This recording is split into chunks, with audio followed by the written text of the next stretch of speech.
Seth Meyers' brother Josh Meyers marries McKenzie Rollins in magical autumn New York wedding. All the details. Exclusive. Seth Meyers' younger brother Josh Meyers is married. Josh, 48, married his longtime love McKenzie Rollins on Sunday, October 13th, at Glen Falls House in Round Top, New York. The couple enjoyed an autumnal and witchy long wedding weekend alongside 140 guests who were encouraged to bond over campfires, lawn games, and music. We are both from New England and had envisioned getting married in the autumn because we love the foliage and wanted to be able to share that with some of our guests who had perhaps never experienced this magical time of year. McKenzie tells People. The equestrian continues. The entire weekend itself was all spirit and heart, and truly felt like a magical escape to the woods with all of our nearest and dearest. Many guests arrived on Friday for a casual dinner at Trotwood Restaurant. On Saturday afternoon, they were treated to a welcome barbecue, a bonfire, and field games. That night, the group was entertained by hilarious speeches and comedy numbers, emceed by Boom Chicago's Andrew Moskos. The most divine apple cider donuts, made by a farm from McKenzie's hometown, were also on hand throughout the weekend. We wanted our family and friends to feel like they were away at camp, McKenzie says. We tried to create a private environment in which all of our guests could mingle and enjoy each other's company, tell stories, and create new bonds with people who have been so important to us for so many years. Crackling campfires, creaking wood stoves, the smell of good food and drink alongside autumn's finest foliage created a multisensory backdrop. Notable guests include Josh's brother Seth, Scott Speedman, Nicole Sullivan, Ike Barinholtz, Hayes MacArthur, Ollie Larder, Darcy Carden, Lizzie Kaplan, Tom Riley, Busy Phillips, Peter Gross, Jack McBrayer, Akiva Schaefer, Liz Kakowski, Allie Ward, Catherine Burns, Dave Depper, Rob Benedict, and Ruth Connell. On Sunday, the couple was committed to having their ceremony outside, but the ominous weather didn't make it easy. After checking the weather app for the 6th time, Josh made the call to just go for it. Moments later, it began pouring rain. The guests, some of whom ran across the street to steal yellow and white striped pool umbrellas for the ceremony, were then corralled onto the front porch of the hotel but were able to return to the field after the rain mostly cleared 5 minutes later. Josh and McKenzie exchanged I-dos, surrounded by towering trees and fall foliage. Bagpiper Richmond Johnston began the emotional and striking processional, a nod to the bride's Scottish heritage. Josh's nephews, 8-year-old Ash and 6-year-old Axel, and Mackenzie's nephew, 6-year-old Oscar, served as ring bearers. As a solution to the problem of having 3 eager boys and only needing 2 ring boxes, we added a third mystery box. Josh says. The mystery box ended up having a pretzel in it, which our efficient Jack McBrayer promptly ate upon its discovery. The comedian's niece, 3-year-old Addie, and Mackenzie's niece, 3-year-old Madeline, were flower girls. But I don't think many flowers were tossed, the bride admits. It was probably pretty intimidating as a little kid to walk into this huge field with a huge crowd of people and bagpipes playing. I think Addie got a ride from her dad, Seth, and Madeline walked very slowly with her mom, my stepsister Katie.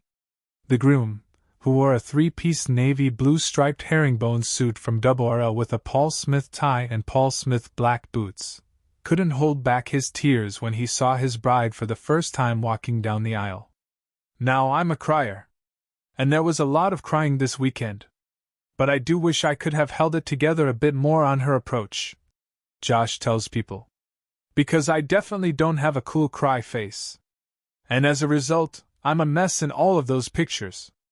McKenzie says she literally heard gasps when she walked into the field last, accompanied by her parents.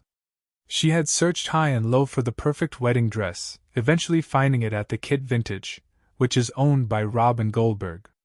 At first, she tried on her 2017 fall Roberto Cavalli gown for fun, but she and her mother immediately fell in love with it. She even went back to the store 4 times to try it on.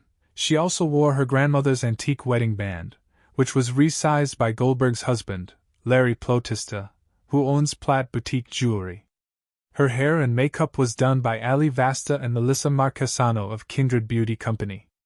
It was such a profound experience to venture out into the dark and moody afternoon to the soundtrack of a bagpipe where all of our closest friends and family were waiting with anticipation.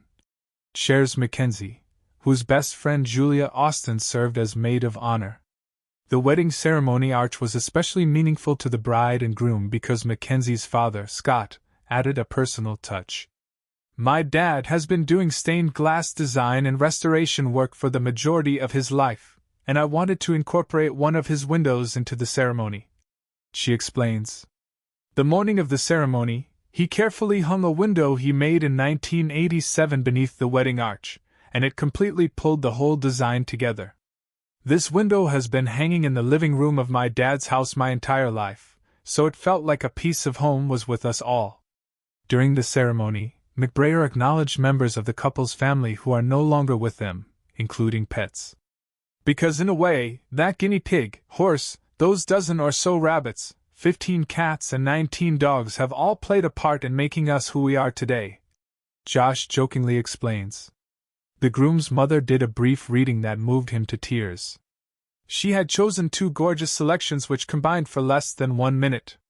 Talk about having respect for your audience, Josh says.